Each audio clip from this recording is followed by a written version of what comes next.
Hello friends, एक बार फिर से आप सभी का हार्दिक स्वागत है। कैसे हैं आप लोग?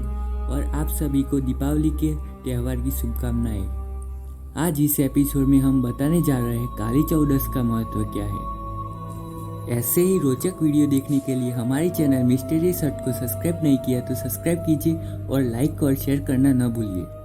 तो चलिए जानते हैं काली चौदस के बारे में। मेरे प्यारे मित्रों, आज हम काली चौदस के महत्व के बारे में और उसके इतिहास के बारे में खास बात जानेंगे, जो आपके लिए बेहद फायदेमंद साबित होगी और आप कुछ नया सीख पाएंगे। यह इतिहास यानी कि काली चौदस का इतिहास जो पुरातन समय से चलता आ रहा है और आगे भी चलता रहेगा। काली चौदस का महत्व क्या है, यह हम आज जानेंगे। वैसे आपने कई बार इसके ऊपर पढ़ा होगा, पर आज आपको जरूर कुछ अच्छा और बढ़िया जानकारी मिलेगी, जिनमें से माँ काली का आशीर्वाद के साथ उस दिन के पीछे का रहस्य क्या है अथवा काली चौदस का इतिहास क्या है, वह हम जानेंगे। तो चलिए शुरू करते हैं। शुरू करने से पहले इस दिन के अगले दिन लक्ष्मी जी का दिन आता है, जिसे धनतेरस कहते हैं। आप जानते ही होंगे, क्योंकि उस दिन लक्ष्मी माता का पूजन किया जाता है। और उसके बाद काली माता का पवित्र दिन आता है, जिसे काली चौदस कहा जाता है। तो चलिए जानते हैं काली चौदस का महत्व क्या है।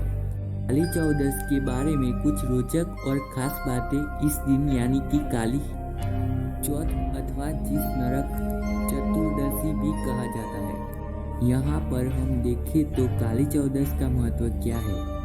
यहाँ पर हम देखें तो कुछ लोग नरक चतुर्दशी के दिन एक दीपक जलाते हैं, जिसे यमदीप भी कहा जाता है। मौत का डर दुनिया का सबसे बड़ा डर माना जाता है।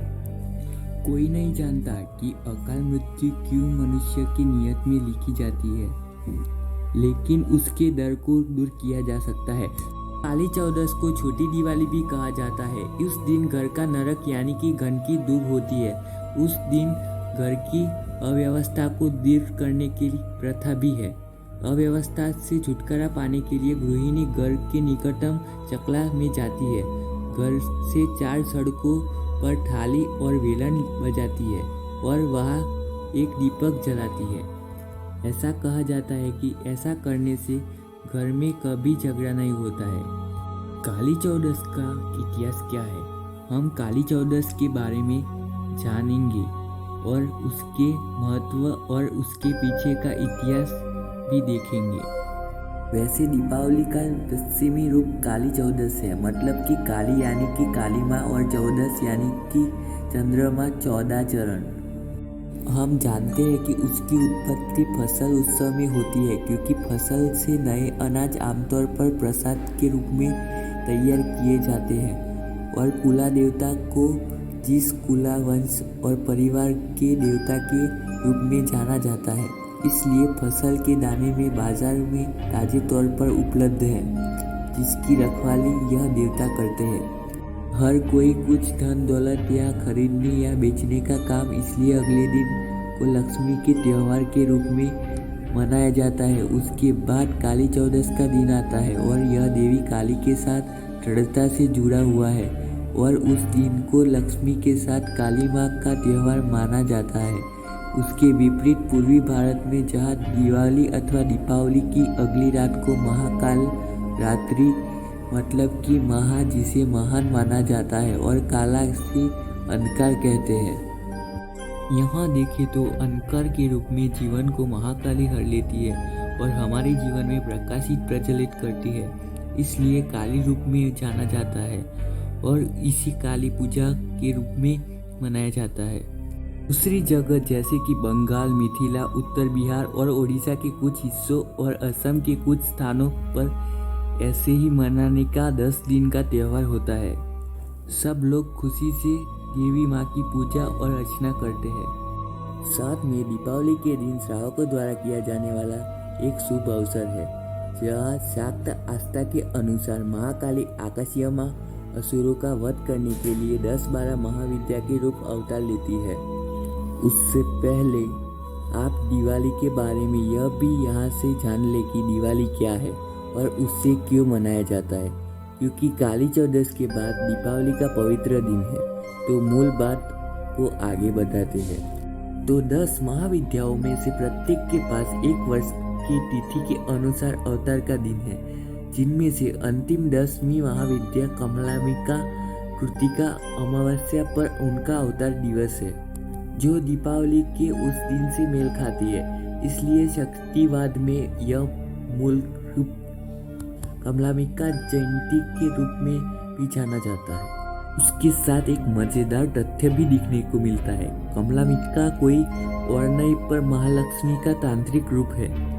चूंकि उत्तर भारत में दीपावली का यह दिन श्री राम से संबंधित है और दक्षिण में यह श्री कृष्ण से संबंधित है। दोनों वैष्णववाद केंद्र के व्यक्ति हैं। दीपावली अंत में वैष्णव उत्सव भी मनाया जाता है, इसलिए कोई ना कोई रिश्ते से इन दिवाली के 5 दिन आसपास जुड़े हुए हैं। महालक्ष्मी माँ को स्वयं देवी माँ का रूप भी पूजा जाता है। पूर्व भारत में मुख्य रूप से शक्त महालक्ष्मी, कमलामती, महाकाली की मूल देवी की पूजा करने की प्रथा का पालन किया जाता है। इसलिए यह स्वयंचालित रूप से काली पूजा बन जाता है, जिसे काली चौदस के रूप में भी सब मानते हैं। शक्ति का मानना है कि देवी पक्ष मतलब कि जगन माता की पूजा करने का शुभ काल है, जो महालयों के बाद पड़ता है और दीपावली के उत्सव तक फैला हुआ है। इस अवधि में जगन माता के 4 रूपों की पूजा की जाती है: सरस्वती, सरस्वती पूजा, दुर्गा, दुर्गा पूजा, महालक्ष्मी, कोजागिरी पूर्णिमा और काली, काली पूजा। भूत चतुर्दशी का शाब्दिक अर्थ है भूतों का दिन। इसे हिंदू हैलोवीन भी कहा जाता है, जहाँ यह माना जाता है कि इस दिन रात में कई शैतान आत्मा और भूत इस संसार में रहते हैं। बेशक यह एक अंधविश्वास है, लेकिन वास्तव में प्राचीन प्रथाओं को दर्शाया जाता है। ऐसा माना जाता है कि चतुर्दशी के दर्शात हुए हमारे पूर्वजों की आत्मा हमारे आसपास आएगी। इस प्रकार उन्हें खुश करने के लिए घर के सामने 14 दीपक यानी कि दिए जलाए जाते हैं। इस दिन किसी भी हिंदू भगवान को कोई भी श्राद्ध नहीं किया जाता है, क्योंकि यह माना जाता है कि पितृपक्ष के भाग में एक रूप हमारा पूर्वज के लिए समर्पित है। अगले दिन काली पूजा किसी भी महान उत्साहपूर्ण तरीके से की जाती है। जहाँ वे महाकाली का आह्वान किया जाता है, वह दोनों रूप में आती है: ब्राह्मणीवाद और तांत्रिक। ब्राह्मणकालीन उपासना दक्षिणी काली के लिए की जाती है। बिना किसी पशु की तरह से शाकाहारी विधि से वेद पुराण करने के लिए फूल, फल, बेगल की मिठाइयाँ आदि अर्पित करने के लिए पढ़ने के लिए इन शास्त्रों की कालीन अष्टमी, दुर्गा स्तोत्रम आदि शामिल हो। तांत्रिक उपासना तंत्र विधियों के उपयोग से की जाती है। तांत्रिक होम, यज्ञ, साधन, उग्रकाली के लिए पशु बलि आदि शामिल हो सकते हैं। दूसरी ओर कलकत्ता कामाख्या और भुवनेश्वर की एक त्योहार है। सार्वजनिक पंडाल है जहाँ काली विग्रह स्थापित है। कोलकाता में दक्षिणेश्वर और कालीघाट के मंदिर में बहुत पूजा होती है। कुछ इस तरह का काली चौदस का इतिहास अलग अलग जगहों के साथ पुरातन रीति रिवाज के साथ जुड़े अलग अलग प्रकार के आस्था और विश्वास के साथ जुड़ा हुआ है। साथ में आपको इस वीडियो में काली चौदस का महत्व क्या है वह भी जानने जरूर मिला है। अगर आपको यह वीडियो पसंद आया हो तो अपने मित्रों के साथ जरूर शेयर करिएगा।